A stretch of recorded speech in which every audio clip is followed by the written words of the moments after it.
വന്നിരിക്കുന്ന എലി, പല്ലി, പാറ്റ എല്ലാത്തിനും ഒന്നിച്ച് തുരുത്താനുള്ള കിടിലൻ ടിപ്പുകളുമായിട്ടാണ് വന്നിരിക്കുന്നത്.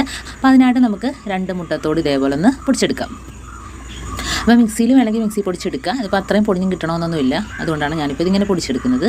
നമ്മുടെ കൈ വെച്ചിട്ട് തന്നെ ഇതേപോലെ ഒന്ന് പൊടിച്ചെടുക്കാവുന്നതേ ഉള്ളൂ. ഇനി നമുക്ക് അതിനകത്തോട്ട് ഡെറ്റോൾ ഒഴിച്ചു കൊടുക്കാം കേട്ടോ. അപ്പോൾ ഈ ഒരു സ്പ്രേ ഉണ്ടാക്കിയിട്ട് നമ്മൾ ഒഴിക്കുകയാണെങ്കിൽ നമുക്ക് പല്ലിശല്യം വളരെ കുറഞ്ഞു കിട്ടും കേട്ടോ. പല്ലിശല്യമാണേലും അതേപോലെ പാറ്റ. അപ്പോൾ ഡെറ്റോൾ നമുക്ക് ഇതിനകത്തോട്ട് ഒഴിച്ചു കൊടുക്കാവേ. സ്വല്പം ഡെറ്റോൾ ഒഴിച്ചു കൊടുത്തിട്ടുണ്ട്, ഒരുപാടൊന്നും വേണ്ട. ഇനി നമുക്ക് തിളച്ച വെള്ളമാണ് അതിനകത്തോട്ട് ഒഴിച്ചു കൊടുക്കേണ്ടത് കണ്ടോ. അപ്പോൾ ആ തിളച്ച വെള്ളം ഒഴിച്ചു കൊടുക്കുമ്പോഴത്തേനും ആ മുട്ടയിലുള്ള ആ എസെൻസ് എല്ലാം അതിനകത്ത് ഇറങ്ങിക്കിട്ടും. മുട്ടയുടെ ഒരു സ്മെല്ല് അതിനൊന്നും ഇഷ്ടപ്പെടില്ല കേട്ടോ. ഇനി നമുക്കൊരു സാധനം കൂടെ അതിനകത്തോട്ട് ചേർക്കാനുണ്ട്. ഹാൻഡ് വാഷാണ്.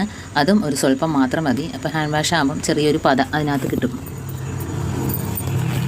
ഭയങ്കര ഒരു സ്മെല്ലുമാണ്. അപ്പം ഹാൻഡ് വാഷും അതേപോലെ ഡെറ്റോളും കൂടെ ചേരുമ്പോൾ ഒരു സ്മെല്ല് ഭയങ്കരമാണ്. അപ്പം നമുക്കിത് ഇനിയൊന്ന് അരിച്ചെടുക്കണം. അപ്പം കുറച്ച് കഴിയുമ്പോഴത്തേനും ആ വെള്ളമെല്ലാം ഒന്ന് തണുത്തതിന് ശേഷം അതിനകത്ത് ഇറങ്ങി ആ മുട്ടയുടെ എസെൻസും എല്ലാം അതിനകത്ത് ഇറങ്ങി ഒന്ന് അതിന് ശേഷം നമുക്കൊന്ന് ഇത് അരിച്ച് ഒരു സ്പ്രേ ബോട്ടിലിനകത്തോട്ടാക്കാം.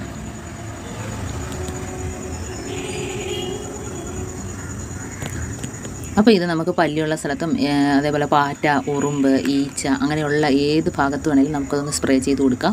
നമ്മൾ കടയിൽ നിന്നൊക്കെ മേടിച്ചിട്ട് വെറുതെ കെമിക്കലും കാര്യങ്ങളൊക്കെ അടിക്കുമ്പോഴത്തേനും നമ്മുടെ വീട്ടിലുള്ളവർക്കെല്ലാം അത് പ്രശ്നമാകും. കുട്ടികളുണ്ടെങ്കിൽ പ്രത്യേകിച്ച് ഇതാകുമ്പോൾ നമുക്ക് ഏത് സമയത്തും ധൈര്യമായിട്ട് ഒഴിച്ചു കൊടുക്കാനായിട്ട് പറ്റും. ഇപ്പോൾ ഒരു പല്ലിയെ കണ്ടാൽ പോലും നമുക്കത് വെച്ച് സ്പ്രേ ചെയ്യാം. ഏത് സ്ഥലത്താണേലും ഒരു കുഴപ്പമില്ല കേട്ടോ. റൂമിലാണേലും ഒന്നും ഒരു പ്രശ്നമില്ല. കാരണം അതിനകത്ത് ഡെറ്റോൾ, ഹാൻഡ് വാഷ് മാത്രമേ ചേർന്നിട്ടുള്ളൂ.